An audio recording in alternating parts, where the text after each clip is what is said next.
Let's be honest, estate planning, it's one of those things we all know we should do, but it sounds so complicated, so we put it off. Well, today we're going to change that. We're going to break it all down into 5 super simple steps designed to protect the people you love most. Seriously, just take a second and think about that. If something happened and you couldn't speak for yourself, who actually has the legal power to step in and make decisions? This, right here, is the reason a good plan is so important. It's all about making sure your voice is heard and your family is protected when things get tough. So here's how we're going to tackle this. We're using a simple ABCs framework. We've got A for agent, B for boundaries, C for confidentiality, D for decisions, and E for emergency ready. It's a really clear roadmap that's going to give you some serious peace of mind.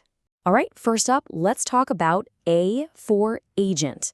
An agent is the person you officially name to make decisions for you if you can't. And this isn't just a casual thing. This is one of the most important choices in your entire plan. Now, here's something a lot of people miss. You actually need 2 different agents. First, you have your financial agent. This person handles your money. And without a legal power of attorney, banks won't talk to anyone, not even your spouse. Then you have your medical agent, who makes your healthcare decisions. They're 2 totally separate jobs, and they require 2 totally separate documents. So, how do you pick the right people? Well, it's got to be someone you trust, like 100%. Someone who can stay level-headed in a crisis, and most importantly, someone who will respect your wishes. And here's a huge pro tip. Try to avoid naming co-agents. It seems fair, right, to name 2 of your kids, but it can cause total gridlock when a decision needs to be made fast. Okay, so you've chosen who will speak for you. Now you need to tell them what to say. And that brings us to our next letter, B for boundaries. This is where you lay out your end-of-life wishes in a document called an Advance Directive. An Advance Directive, which you might also hear called a living will, is basically your voice when you don't have one. It clearly states what kind of medical treatments you would or would not want if you couldn't communicate your wishes yourself. And that quote, man, it just gets right to the heart of it. When you don't make these wishes clear, you're leaving your loved ones with an unimaginable burden, forcing them to guess what you would have wanted during an already heartbreaking time. This document prevents that. And it's so important to see this document for what it really is. It is not about giving up. It's actually an act of empowerment. It's you taking control and defining what a good quality of life looks like on your own terms.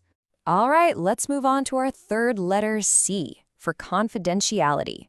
This involves a small but mighty document that so many people forget about, the HIPAA authorization.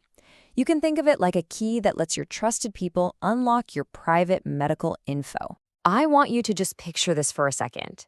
The person you love most is in the hospital. You call, desperate for an update, and all you hear on the other end is, "I'm sorry, due to privacy laws, I can't give you any information." You are totally shut out. A simple HIPAA form prevents that nightmare scenario from ever happening. And look, this isn't just for married couples. These privacy laws are so strict that parents can be blocked from getting info about their own adult kids. Same goes for unmarried partners, siblings, even your closest friends. Without this piece of paper, to the medical system, you're a stranger. So far, everything we've talked about is for a situation where you're still alive but can't speak for yourself. Now let's move on to D, for decisions. These are the choices that come into play after you're gone, and it's all handled by your last will and testament. So what does a will really do? Well, it's got 3 main jobs. It says who gets your stuff, it names a guardian to raise your minor children, and it picks an executor to see it all through. And you really need to hear this. If you don't have a will, the state makes all of those decisions for you, based on a generic formula, not on what you actually would have wanted. This becomes absolutely critical for anyone whose family doesn't fit the traditional mold. The default state laws often don't protect unmarried partners or chosen family. A will is the tool that makes sure your voice is heard and the people you love are protected. And hey, if you have kids, this is not optional. A will is the only place you can legally name the person you want to raise your children if you're gone. If you don't, a judge who has never met you or your family will make that choice for you. And finally, we've made it to E, emergency ready.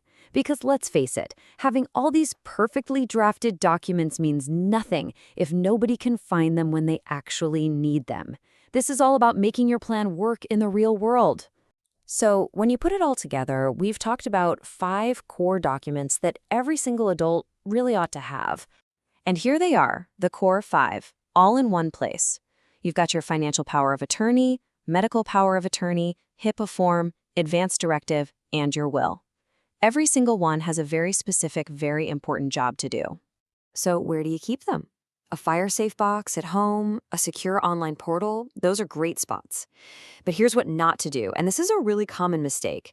Don't put them in a bank safe deposit box. It sounds safe, but those can be sealed when someone passes away, making them completely inaccessible right when your family needs them most. Because here's what it all comes down to. Creating these documents is just step 1. Step 2, which is just as important, is communication. The people you've chosen to be your agents have to know you've picked them, and they absolutely have to know where to find everything if a crisis hits. So let's end on this thought. This kind of planning, it really isn't about the end of life. It's an act of love. It's about organizing your world to protect the people who mean the most to you. So the real question isn't if you should have a plan, it's who are you protecting with yours?